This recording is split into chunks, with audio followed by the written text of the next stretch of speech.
Foundations of Western Political Thought. Module 10, Liberty and Its Limits, John Stuart Mill. In 1826, a 20-year-old prodigy fell into a profound depression. He had been educated from infancy by his father, the philosopher James Mill, according to strict utilitarian principles, Greek at 3, Latin at 8. Logic and political economy before most children learn long division. He was, by design, a thinking machine built to advance the cause of reform. And now the machine had broken. I was in a dull state of nerves, he wrote later in his autobiography, such as everybody is occasionally liable to, unsusceptible to enjoyment or pleasurable excitement, one of those moods when what is pleasure at other times becomes insipid or indifferent. He asked himself whether achieving all his reforming goals would make him happy. An irrepressible self-consciousness distinctly answered no.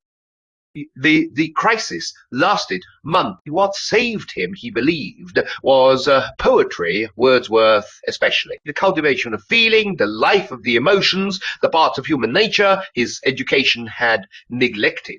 He emerged from the breakdown convinced that his father's utilitarianism, while not wrong, was incomplete. Human beings were not calculating machines. They needed beauty, love, individuality, spontaneity, things that could not be reduced to a calculus of pleasure and pain. John Stuart Mill spent the rest of his life trying to reconcile these insights with the utilitarian inheritance he never fully abandoned. The result was a body of work that shaped liberalism for a century and beyond, and that still provides one of the most powerful frameworks for thinking about freedom, democracy, and the good society.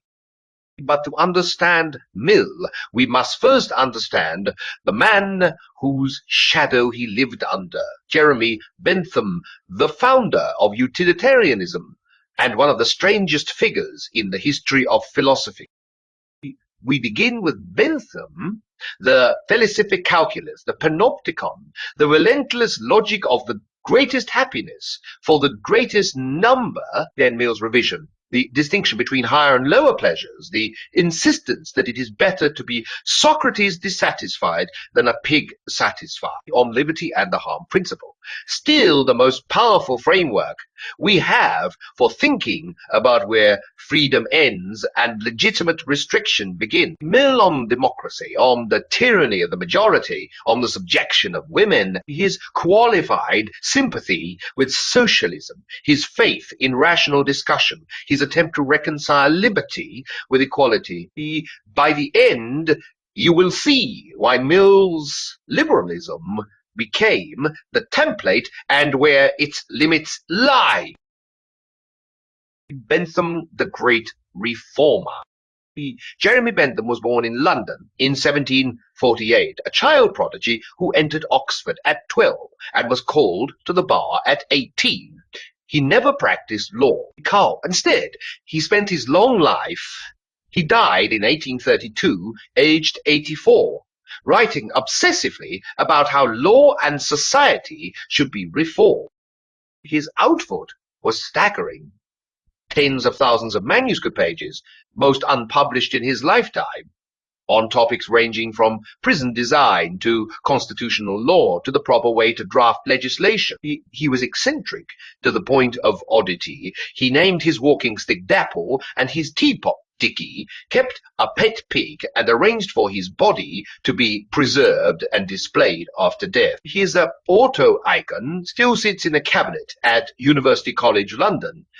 Dressed in his own clothes, a wax head replacing the original, but behind the eccentricity was a serious reform. Bentham attacked the legal system of his day with relentless logic. The common law, with its accumulated precedents and unwritten customs, was irrational, inconsistent, and served the interests of lawyers rather than the public. What was needed was codification, clear, systematic laws that anyone could understand based on rational principles And what principle? Here Bentham made his decisive move. The foundation of all morality and legislation, he argued, was utility, the greatest happiness of the greatest number. Nature has placed mankind under the governance of two sovereign masters, pain and pleasure. It is for them alone to point out what we ought to do,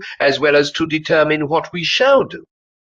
This was the principle of utility, which Bentham stated in his Introduction to the Principles of Morals and Legislation, published in 1789. All actions, all laws, all institutions should be judged by a single standard. Do they increase or decrease the total sum of human happiness?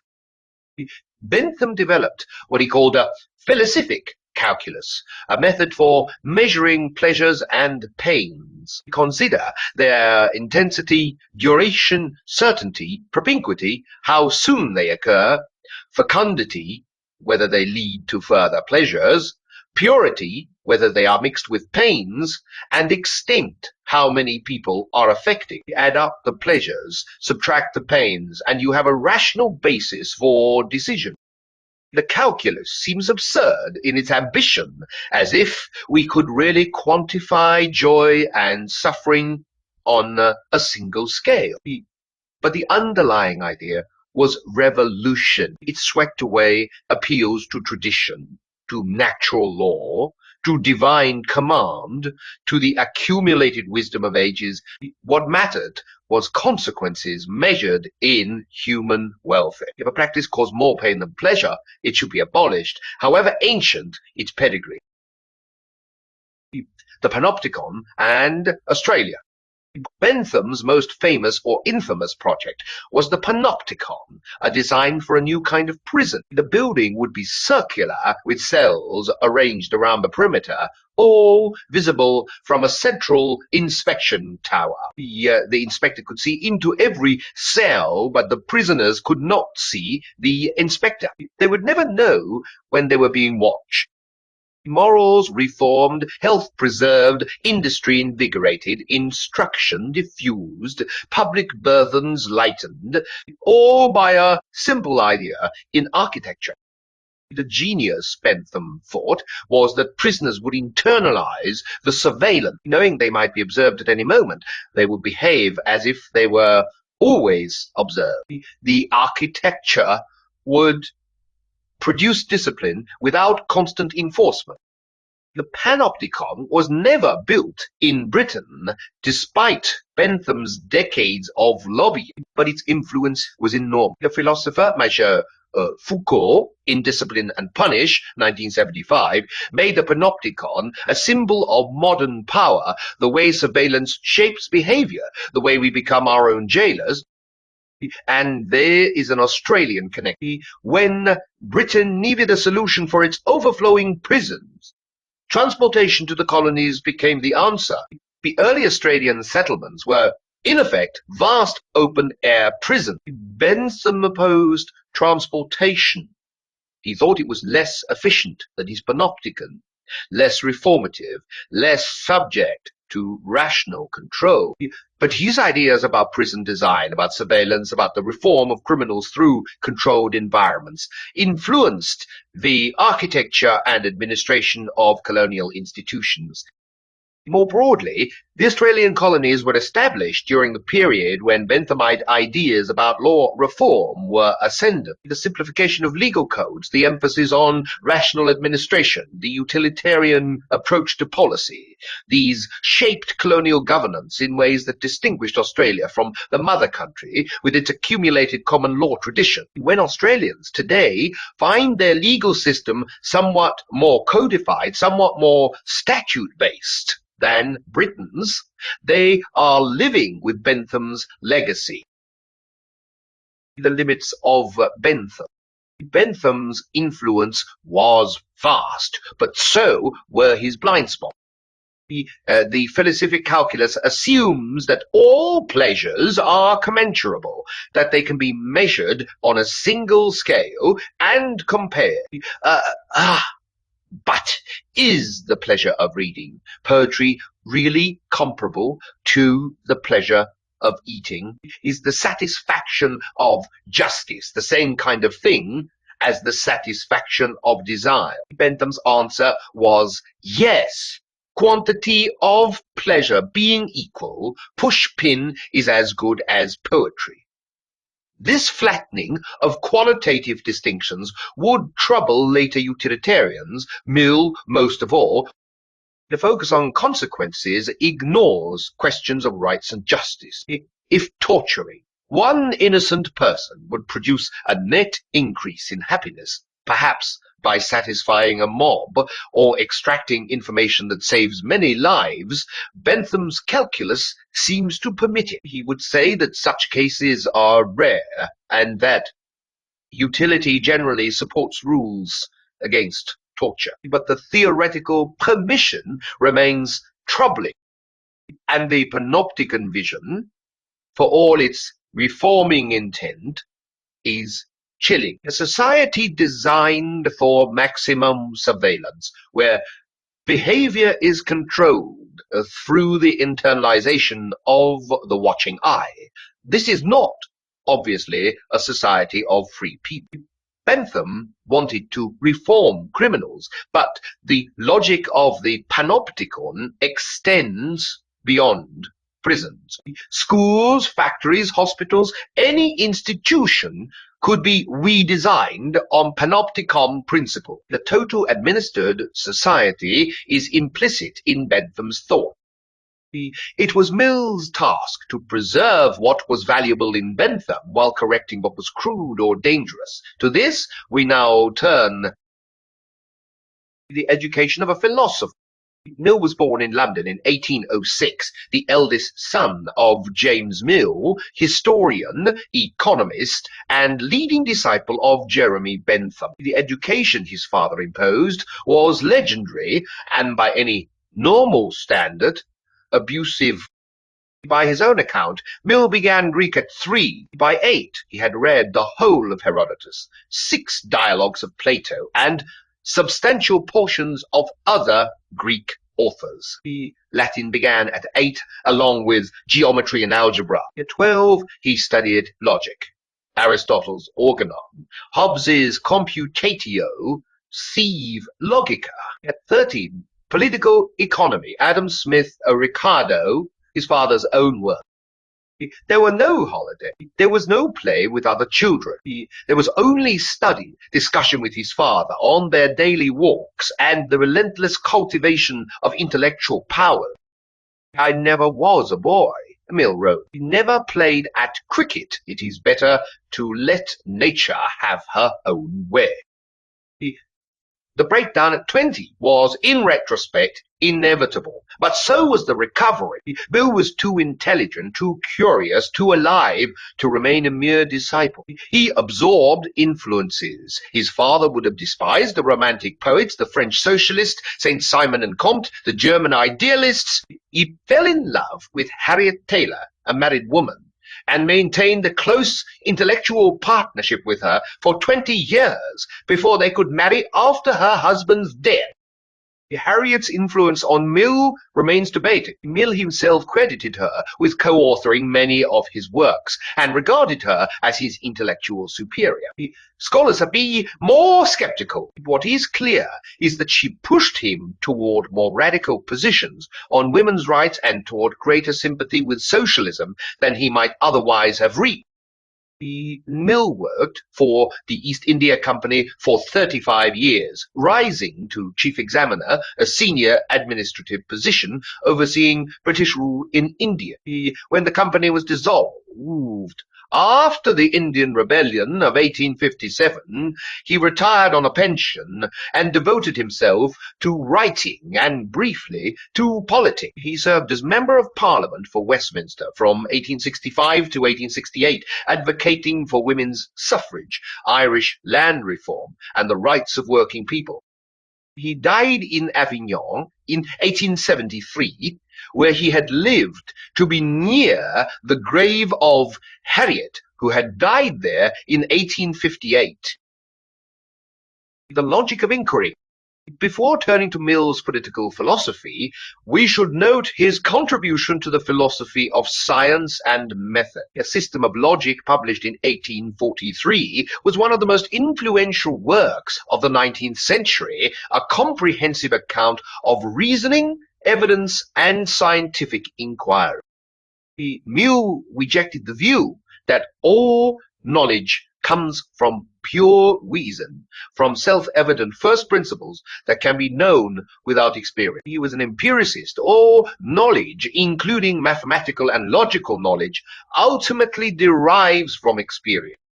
He codified what became known as Mill's methods, systematic procedures for identifying causes, the method of agreement. If two or more instances of a phenomenon have only one circumstance in common, that circumstance is probably the cause.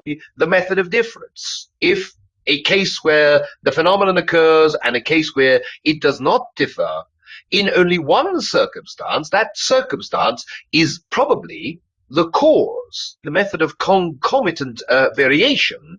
If a phenomenon varies as another varies, they are probably causally connected.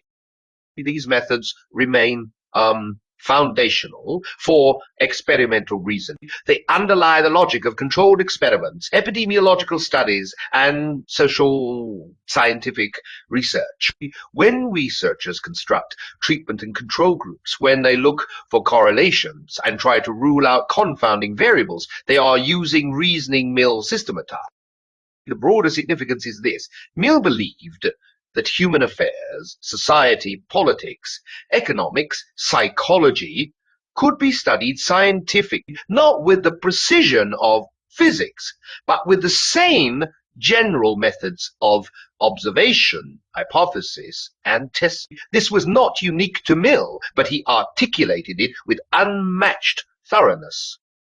The ambition had limits. Mill underestimated how different the social sciences would prove to be from the natural sciences, how the objects of study could react to being studied, how prediction was constrained by complexity, how values inevitably shaped inquiry. But the aspiration to bring rigorous thinking to human affairs was honorable, and Mill did more than anyone to show what such thinking might look like.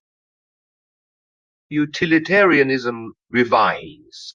Mill never abandoned utilitarianism, the doctrine that actions are right insofar as they promote happiness and wrong insofar as they produce unhappiness, but he transformed it. Bentham's utilitarianism was egalitarian and quantitative. All pleasures were commensurable. Pushpin is as good as poetry if they produce equal amounts of pleasure. The right action maximizes the total, calculated by intensity, duration, certainty, and other measurable factors. Mill thought this missed something essential. Some pleasures are higher than others, not just more intense or longer lasting, but better in kind. It is better to be Socrates dissatisfied than a fool satisfied. Better to be Socrates dissatisfied than a pig satisfied. How do we know which pleasures are higher? Mill's answer is experiential. Ask those who have experienced both. People who know both poetry and Pushpin, both intellectual cultivation and mere sensory gratification, consistently prefer the former, even when it brings less raw pleasure. This is a significant departure from Bentham. It introduces qualitative distinctions into a theory that was supposed to be purely quantitative. It also raises problems. Who are these competent judges? What if they disagree? Is Mill smuggling in his own preferences under the guise of universal human nature? These questions have never been fully resolved, but Mill's revision made utilitarianism more plausible as a moral theory. It could now accommodate the common intuition that some ways of living are better than others, that not all satisfactions are equal, that human flourishing involves more than mere contentment. In his essay Utilitarianism, published in 1861, Mill developed these ideas systematically. He argued that utility, properly understood, includes not just pleasure, but the development of human faculties, intellectual, moral, aesthetic. The greatest happiness is not the greatest pile of pleasures, but the fullest realization of human capacities. On liberty. Mill's most famous work is On Liberty, published in 1859, the same year as Darwin's Origin of Species. It remains the classic statement of liberal principles endlessly quoted and debated. The question Mill addresses is not the liberty of the will, the metaphysical problem of free choice, but civil or social liberty, the nature and limits of the power which can be legitimately exercised by society over the individual. His answer is what has come to be called the harm principle. The only purpose for which power can be rightfully exercised over any member of a civilized community against his will is to prevent harm to others. His own good, either physical or moral, is not a sufficient warrant. This is a strong claim. It rules out paternalism, laws that restrict freedom for the individual's own benefit. It rules out moralism, laws that enforce virtue or punish vice when no one else is harmed. It limits the state to preventing harm to others, leaving individuals free to make their own choices about how to live. Mill applies this principle across multiple domains. Freedom of thought and expression should be almost absolute, not because all opinions are equally valid, but because the contest of ideas is how truth is discovered and kept alive. Even false opinions serve a purpose. They force defenders of truth to understand and articulate their reasons, preventing belief from degenerating into dead dogma. If all mankind minus one were of one opinion, and only one person were of the contrary opinion, mankind would be no more justified in silencing that one person than he, if he had the power, would be justified in silencing mankind. This is a remarkable claim. Mill offers several arguments for it. First, the silenced opinion might be true, and we can never be certain of our own infallibility. Second, even if the silenced opinion is false, it might contain a portion of truth that the prevailing view lacks. Truth is often found not in one position, but in the collision of partial truths. Third, even if the prevailing opinion is wholly true, it will be held as a dead dogma unless regularly challenged. People will not understand why it is true or be able to defend it against objection. Mill's target here is not just state censorship, but social intolerance. Victorian society, he believed, was becoming dangerously conformist. People were afraid to think for themselves, afraid to express unpopular opinions, afraid to live differently from their neighbors. This tyranny of prevailing opinion and feeling was as dangerous to liberty as any law. Society can and does execute its own mandates, and if it issues wrong mandates instead of right, or any mandates at all in things with which it ought not to meddle, it practices a social tyranny more formidable than many kinds of political oppression. Freedom of action should be nearly as broad as freedom of thought. Individuals should be free to conduct experiments in living, to try different ways of life and learn from experience. Diversity of lifestyles is not merely tolerable, but valuable. It is how societies discover better ways of living. Mill's argument here is partly epistemic. We do not know in advance which ways of life are best, so we should allow variety and see what works, but it is also intrinsic. Individuality is itself a good life shaped by custom, by conformity, by mere imitation of others, is stunted even if comfortable. A fully human life involves choice, self-development, the exercise of one's distinctive capacity. He who lets the world, or his own portion of it, choose his plan of life for him, has no need of any other faculty than the ape-like one of imitation. He who chooses his plan for himself employs all his faculty. Mill worries about conformity, the tyranny of the majority that Tocqueville had identified in democracy. Social pressure can be as oppressive as law and more insidious. Public opinion enforces mediocrity, punishes eccentricity, crushes individuality. Against this, Mill champions the value of nonconformity, of strong characters who resist the pressure to be like everyone else. The initiation of all wise or noble things comes and must come from individuals, generally at first from some one individual. This is not mere preference for the quirky. Mill believes that human progress depends on exceptional individuals who see further than their contemporaries, who try new things, who refuse to accept inherited wisdom as final. If society crushes such individuals, it stagnates. Genius requires freedom to develop and express itself.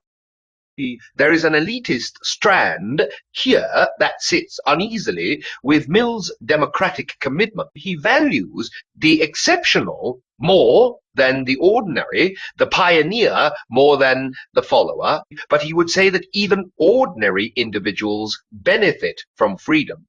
That a society of free people, however conventional most of them remain, is better than a society of slaves, however comfortable their slavery. The limits of the harm principle. The harm principle sounds clear, but applying it is not straightforward. What counts as harm? Physical injury, certainly, but what about economic harm?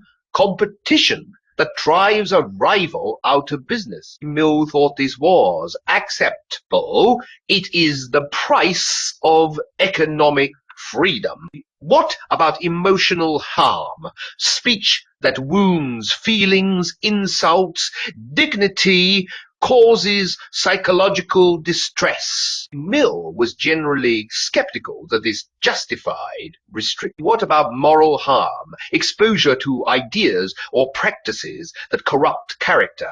Here, Mill drew a firm line. Society may not prohibit conduct merely because it disapproves of it.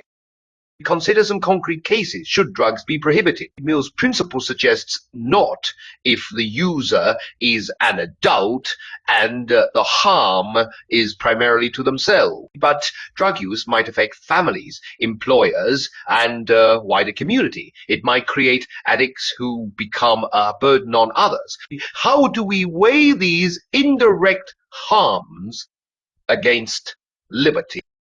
Should pornography be restricted? Mill distinguished between actions and expression. Expression, including obscene expression, falls under freedom of thought and should be protected. But what if exposure to pornography harms those depicted, or corrupts those who consume it, or damages the social fabric in which children develop? Mill's heirs have argued endlessly about these questions. What about actions that harm no specific individual but damage the social environment? Gambling, prostitution, public drunkenness. These might harm only willing participants, but they might also corrode the moral atmosphere in which others must live and raise children. Mill was not oblivious to these concerns, but he was suspicious. Too often he thought harm to society was a cover for enforcing conformity and punishing deviance. What about harm to future generations? Mill lived before climate change became a concern, but his principle must now grapple with actions that impose costs on people not yet born. Does the harm principle extend across time? If so, how do we weigh present liberty against future harm? And what about offence? Is being deeply offended a form of harm? If so, the harm principle might justify restricting speech that offends religious believers, or insults national symbols, or wounds collective sensibilities, precisely the speech Mill meant to protect. If not, we need some account of why offence does not count. Mill would say that offence, however sincere, does not constitute harm in the relevant sense. But this is a conclusion, not an argument, and many have found it too quick. These difficulties do not refute Mill, but they show that the harm principle is a starting point for argument, not a formula that mechanically generates answers. Every generation must work out anew what counts as harm and what restrictions on liberty it justifies. Representative government.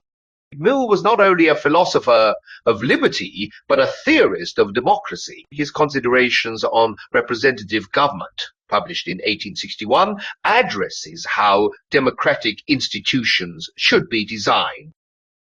Mill favoured representative democracy, government by elected representatives, rather than direct popular rule. The people choose their governors. The governors make policy.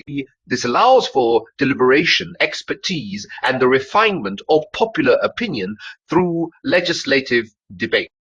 But Mill worried about the quality of democratic decision-making. Universal suffrage, extended to an uneducated populace, might produce bad government. The majority might tyrannize minority. Short-term popular passions might override long-term interest. His solutions were controversial. He proposed plural voting, giving extra votes to the educated, on the theory that those with more knowledge should have more influence. He advocated for proportional representation, so that minorities would be represented rather than swamped by majority. He wanted open rather than secret ballots, so that voters would have to justify their choices publicly.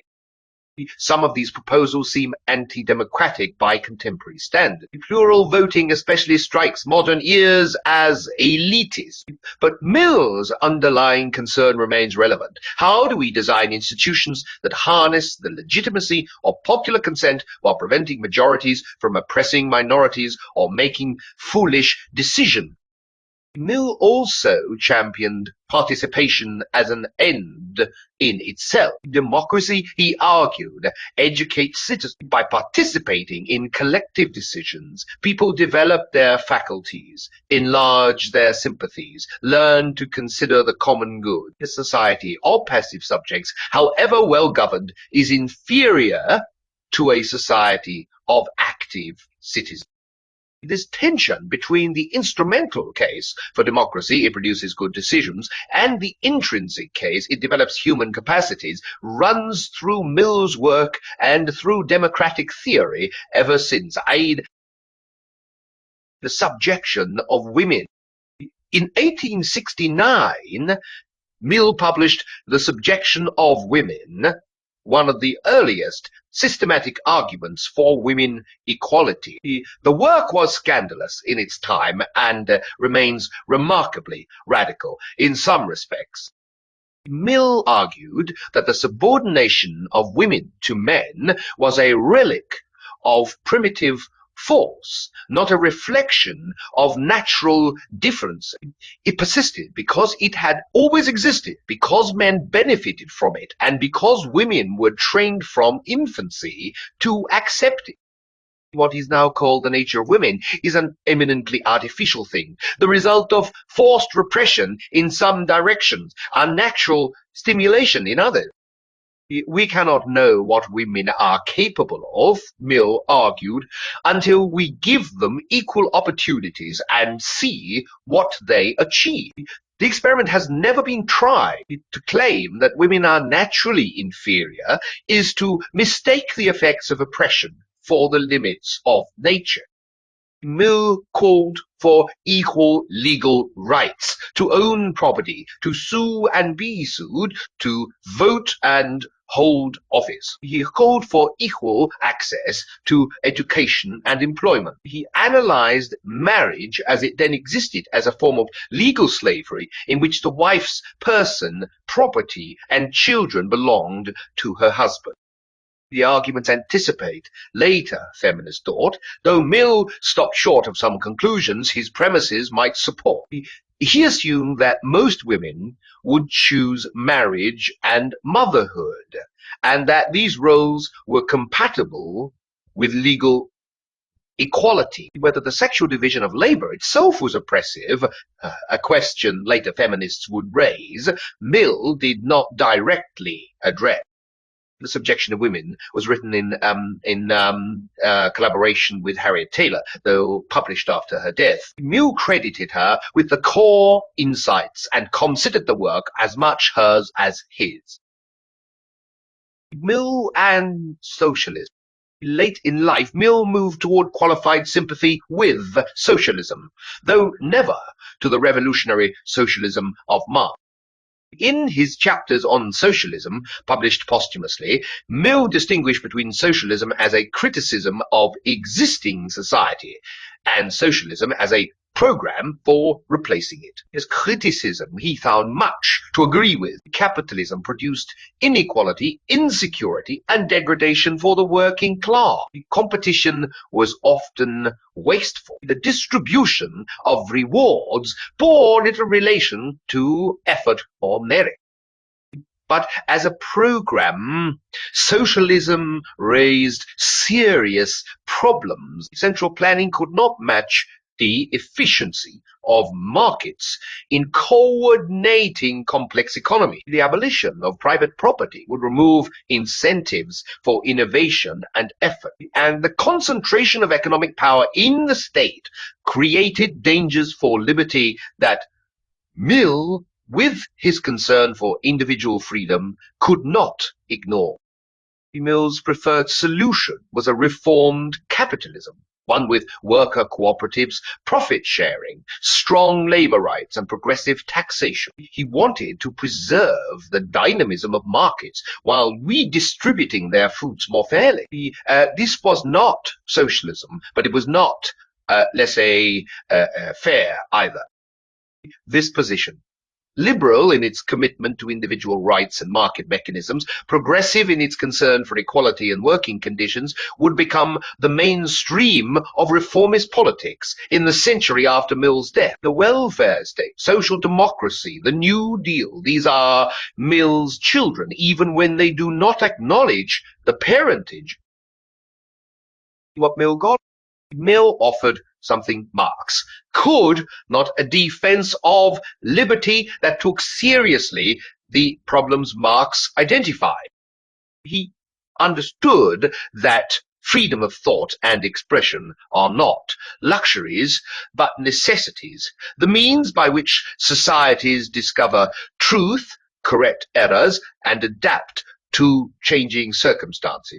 This insight has only become more relevant in an age of social media, cancel culture, and polarized debate.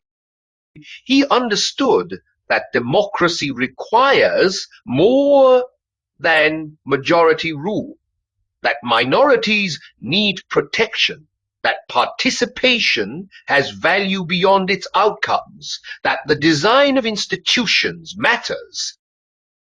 He understood that the subordination of women was not natural but constructed, and that equal freedom required dismantling legal and social barriers to women's participation in public life. He understood that capitalism, whatever its virtues, produced inequalities and insecurities that required political response, but that the response should preserve liberty rather than sacrificing it. And he understood that human flourishing is more than pleasure, that it involves the development of capacities, the exercise of individuality, the pursuit of higher goods.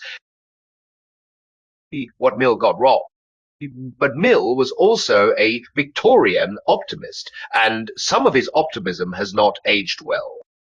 He believed in progress, not inevitable progress, but probable progress, the gradual improvement of humanity through education, science, and rational reform. The 20th century tested this faith severely. 2 world wars, the Holocaust, totalitarianism, the atomic bomb, these were not the fruits of steady improvement.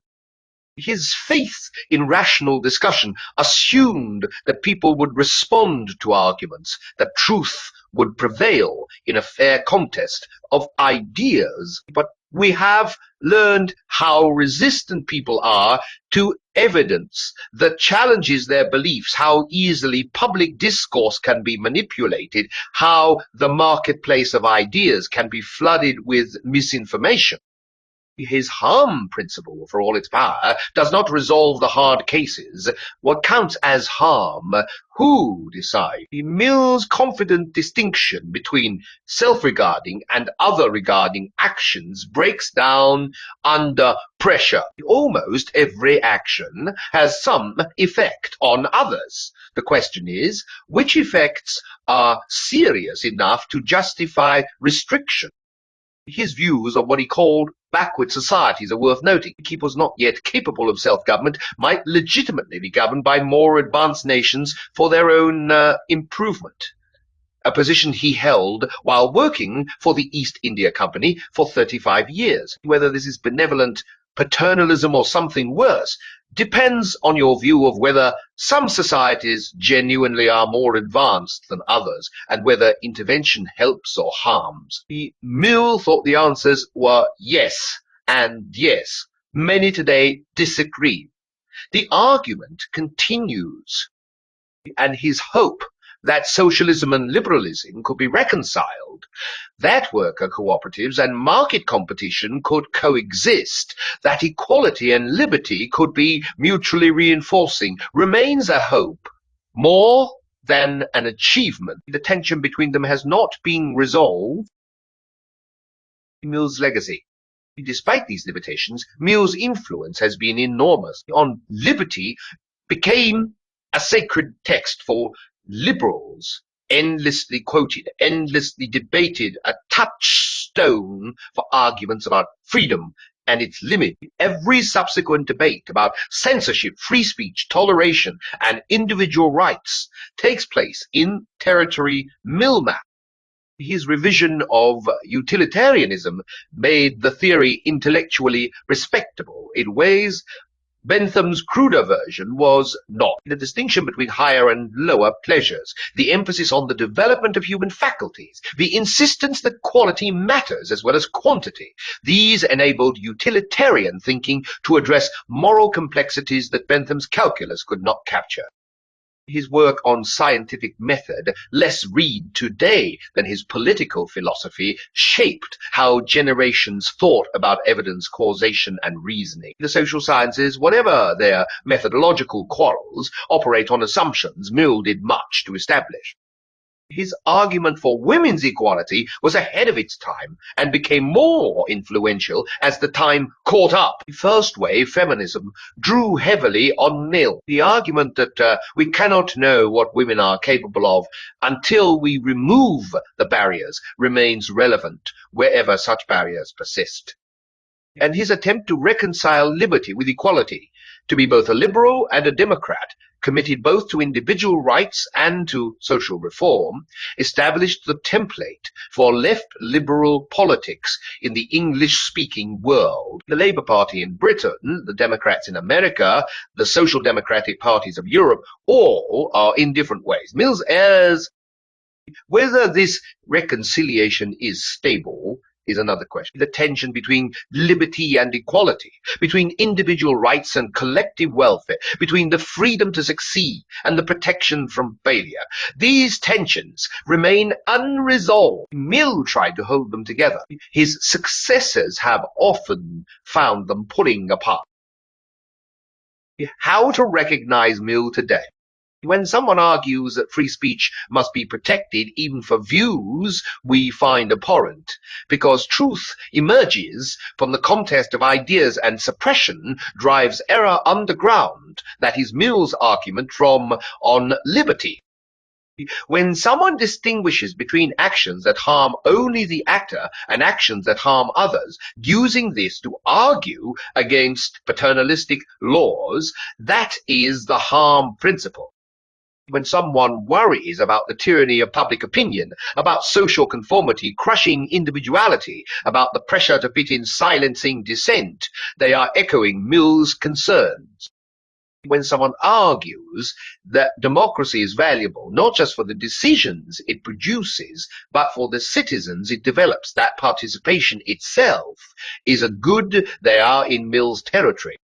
When someone claims that we cannot know what women or any subordinated group are capable of until we remove the barriers and see what they achieve. That is Mill's argument from the Subjection of Women. And when someone tries to combine commitment to individual liberty with concern for equality and social justice, to be liberal and progressive at once, they are walking a path Mill charted. Pause and consider. Mill and Marx were contemporary. They lived in the same city, London, for overlapping years. There is no evidence they ever met, but they were responding to the same industrial capitalism, the same inequality, the same suffering of the working class. Marx offered revolution, the abolition of private property, the overthrow of the bourgeoisie, the creation of a new society free from exploitation. Mill offered reform, the extension of liberty, the redistribution of wealth through taxation, worker cooperatives, the gradual improvement of conditions through democratic action. History has rendered a verdict of sort. Revolutionary Marxism produced tyranny and mass death wherever it was seriously tried. Reformist liberalism produced the welfare states of Western Europe and the Anglophone world, imperfect, contested, always under pressure, but vastly preferable to the alternative. But the verdict is not final. Inequality has risen. Democracy is under strain. The problems Marx diagnosed, the concentration of wealth, the power of capital over labor, the reduction of human beings to commodities, have not disappeared. Was Mill right that reform can address these problems within a liberal framework? Or was Marx right that the system itself must be overthrown? The question remains open. Each generation must answer it for itself, knowing that the stakes are high and that the evidence from the last century suggests caution about revolutionary solutions. Mill believed in the power of rational discussion to resolve such questions. Whether he was right about that is also a question we are still living. Next, we turn to Friedrich Nietzsche, who would reject both Marx and Mill, challenge the foundations on which both built, and ask whether any of the old certainties could still hold. End of Module 10.